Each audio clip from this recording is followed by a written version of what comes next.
Agora vamos falar sobre as eleições 2020. O ex-governador de Mato Grosso, Júlio Campos, do DEM, disse que não discorda da opinião do governador Mauro Mendes sobre o diretório estadual definir quem deve apoiar ao Senado. E é para falar sobre este assunto que eu converso agora ao vivo no estúdio paralelo do Jornal do Meio-Dia com o ex-governador Júlio Campos. Boa tarde, seja bem-vindo. Boa tarde, um prazer imenso voltar à TV Gazeta, Record, com satisfação imensa à disposição para discutirmos o projeto de eleições de 2020. Obrigada, e olha só aí que discussão, né? O governador Mauro Mendes e o DEM não estão nesse momento tendo uma relação muito salutar, existem aí algumas divergências, né? O próprio governador, em um evento lá no município de Cáceres, chegou até mesmo a afirmar que o DEM não está sendo nada democrático, isso por conta da divergência em relação ao nome que o partido deve definir para o Senado. Os irmãos Campos estão aí namorando uma coligação com o Nilson Leitão e o governador quer apoiar Fávaro. O governador chegou até mesmo a dizer que o DEM tem 70 membros que deveriam ser respeitados. Está faltando democracia e respeito no DEM? Como que está essa situação? Então, esses atritos internos são pequenos e não vai atrapalhar nada o processo senatorial de 2020. O que ocorre? Hoje, o Diretório Regional do DEM é composto por 71 membros, mais os 14 delegados do municípios do interior que participam da convenção e os parlamentares federais e estaduais que compõem o partido. Cerca de 85 votos irão decidir o destino do DEM. Eu espero que não precise nem chegar até a convenção para tomarmos uma decisão em conjunto. Estamos conversando, dialogando. É claro, é natural que o próprio nome já diz, partido, são vários segmentos. Dentro do nosso Partido Democrata tem uma corrente liderada pelo senador Jaime Campos, pelo deputado Dilmar Dal Bosco, e também apoiada por mim, que entende que o momento mais propício, a melhor oportunidade, é indicar como candidato oficial, apoiado pelo DEM, o ex-deputado federal Nilson Leitão. Por quê? Porque ele nos ofereceu a participação na sua chapa, indicando um candidato a primeiro suplente. Já outros, a corrente do governador Mauro Mendes, ele entende que como tem dois atuais companheiros de governo, o vice-governador Pivetta e o ex-candidato e agora senador provisório Carlos Fávaro, também tem pretensões de disputar essa eleição, ele gostaria que fosse apoiado um deles. Nesse caso, ultimamente, mais o Carlos Fávaro, porque o ex-deputado e atual vice-governador Pivetta não está ainda determinado se vai ou não disputar as eleições de senador. Então, o governador preferia o nome de Fávaro, prefere o nome de Fávaro. Em compensação, o próprio deputado Botelho, que é um grande companheiro nosso, presidente da Assembleia, também muito respeitado do partido, está torcendo pelo nome de Pivetta, porque tem o apoio da maioria absoluta dos atuais deputados estaduais. Então, tudo isso vem sendo conversado, nada com radicalismo, nada com precipitação e nada que deixe sequela. Nós vamos conversar até dia 14, quando vai ser a convenção. Se não chegarmos a um consenso de liberar cada corrente para apoiar quem quiser, poderá ser tomado a voto a decisão final. Quem tiver mais votos da convenção do regional apoiará o seu candidato. O senhor disse que o tucano, o Nilson Leitão, fez uma oferta talvez generosa para o DEM. Quem seria o nome, então, nessa primeira suplência? Veja bem, em princípio ele convidou a mim, Júlio Campos, que era pré-candidato oficial do partido nas eleições de abril. Naquela eleição, Luciana, nós já tínhamos três problemas, né? Que era a candidatura oficial de Júlio Campos, com Dilmar Dal Bosco como suplente, e dois outros parceiros nossos, o vice-governador Pivetta pelo PDT e o atual senador Carlos Fávaro pelo PSD. Na época, o governador pediu a nós a oportunidade de ser liberado pelo partido, pela convenção, para apoiar os seus dois parceiros, o nosso amigo Pivetta e o nosso amigo Fábio, e o partido concordou. A convenção autorizou o governador a não seguir o partido, a não apoiar o candidato oficial Júlio Campos. Eu concordei plenamente, porque era uma eleição que o povo iria escolher. Então não havia problema. Então, desta vez também vai ocorrer a mesma coisa. Nós não vamos radicalizar. Se o partido entender de que o candidato que está oferecendo para o DEM, a primeira suplência, que é o PSDB, com o nome de Nilson Leitão, ter a maioria, nós teremos assim. E se o meu nome for escolhido, poderá ser outro companheiro do partido, não é obrigatório ser Júlio Campos. Agora, para o Leitão, o meu nome iria somar muito, que ele é político tradicional no Nortão e no Araguaia, e nós somos político tradicional aqui da Baixada Cuiabana e na região de Cáceres, na região oeste de Mato Grosso. Então, seria. E o sul de Mato Grosso estaria representado na chapa pelo segundo suplente, indicado pelo senador Wellington, o ex-vereador José Márcio. Agora, só para a gente encerrar essa discussão em relação ao Senado, a gente está falando aqui de Nilson Leitão, Fávaro, estamos falando do Partido dos Democratas, mas e para Mato Grosso? Qual seria o melhor nome? Não é preciso também ter esse outro olhar daquilo que é salutar para o Estado?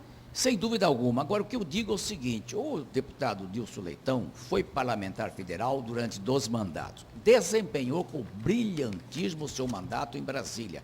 Tanto é que chegou a ser líder do PSDB nacional, liderando 56 deputados federais. Foi líder da minoria ao governo Dilma Rousseff, fez uma oposição consistente ao governo Dilma Rousseff, e foi também um deputado bastante atuante em termos de ser presidente da Frente Parlamentar da Agricultura, ou seja, um elemento que conseguiu até emplacar a sua colega de bancada, a Tereza Cristina, como ministra da Agricultura no governo Bolsonaro.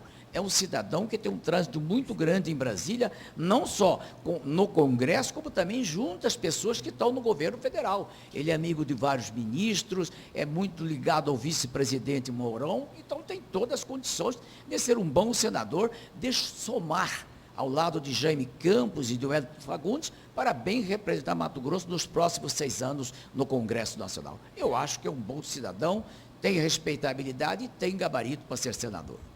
Agora, com foco municipalista, vamos falar um pouquinho de Várzea Grande. O DEM já tem um consenso, já muda o cenário quanto ao assunto da eleição de Várzea Grande. Tem o Calil, tem o atual vice, que é o Azama. Qual é a definição até o momento? Por sinal, em primeira mão, vou dar para você agora, está sendo reunido nesse instante o deputado Eduardo Botelho, o senador Jaime Campos e as lideranças, os vereadores de Várzea Grande estão reunidos para chegar a esse tão importante consenso. Nosso grupo político lá tem 3 ou 4 nomes bem avaliados na pesquisa para ser candidato a prefeito e a vice. Um deles é o empresário Júlio Pacheco, do DEM, o outro é o nosso vice-prefeito atual, José Azama. O outro nome é do nosso parceiro de coligação, o jovem Calil Baracate, do MDB, e também é lembrado o nome do deputado Emanuel Pinheiro Neto. Só que o Emanuel tem um entrave muito grande, que é a candidatura do pai dele à reeleição em Cuiabá, e dificilmente teria estrutura, né? 2 da família Pinheiro disputar as 2 prefeituras mais importantes de Mato Grosso. Então, restou para nós 3 opções. E hoje está sendo decidido, talvez no final da tarde, já teremos um consenso entre esses 3 pré-candidatos, quem será o prefeito e quem será o vice-prefeito na sucessão da dinâmica prefeita e competente prefeita Lucimar Campos, que tem uma influência muito grande. As pesquisas indicam que o candidato da Lucimar Campos, quem ela apoiar, tem muita potencialidade de ser o escolhido para continuar o seu trabalho a partir do ano que vem. Agora, para a gente descer um pouquinho essa ponte, falando aqui de Cuiabá, o DEM já decidiu também, tem definição? Pode ser Fábio Garcia? Como estão as deliberações? O Fábio Garcia, nosso ilustre suplente de senador, tem consenso geral no partido. Se ele, amanhã é quinta-feira, amanhã nós temos uma pesquisa qualitativa e quantitativa que fizemos nesse final de semana sobre a candidatura de Fábio Garcia.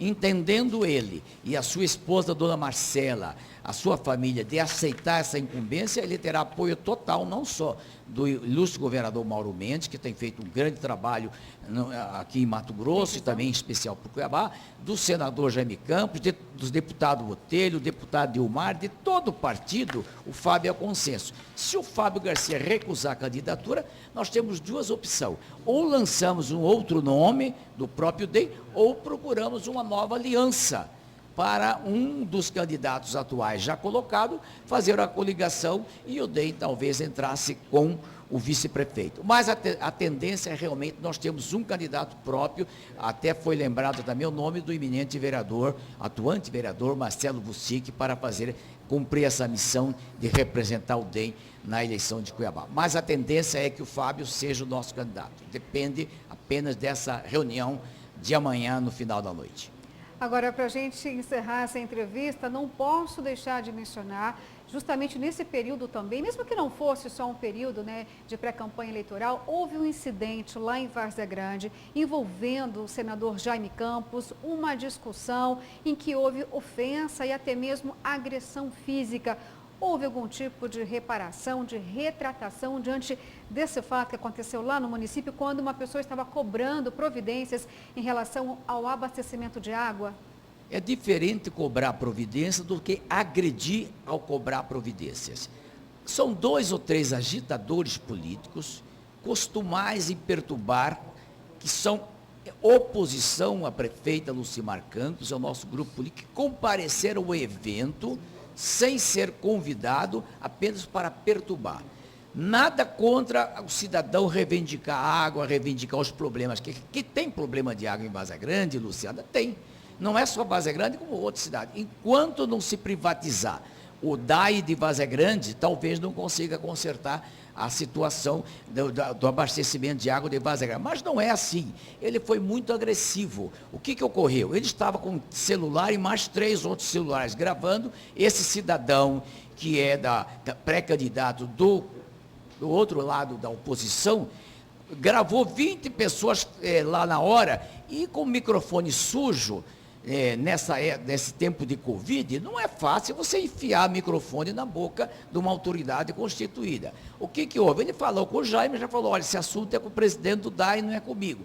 Em seguida, ele não conformado, ele foi em cima da prefeita. A prefeita estava acompanhada apenas de uma secretária, sem segurança perto dela, porque é uma pessoa simples, uma pessoa comum. Quando a secretária chamou, o Jaime Campos foi lá e falou, calma aí, o que você quer aqui com a dona Luciana? Ela é minha esposa, respeita. E houve apenas um pequeno entreveiro. Só que depois chegou alguns aliados nossos e fez aquele ato truculento que não ficou bem, né? Infelizmente, foi apenas um troca de falta de gentileza. Mas não foi tão briga, não, que ninguém ficou ferido, foi apenas uma repercussão política muito ruim. Mas tudo isso já está superado. Tá bom, então muito obrigada pela sua participação. A gente encerra aqui falando sobre essa falta de gentileza lá em Várzea Grande. Grata pela sua participação.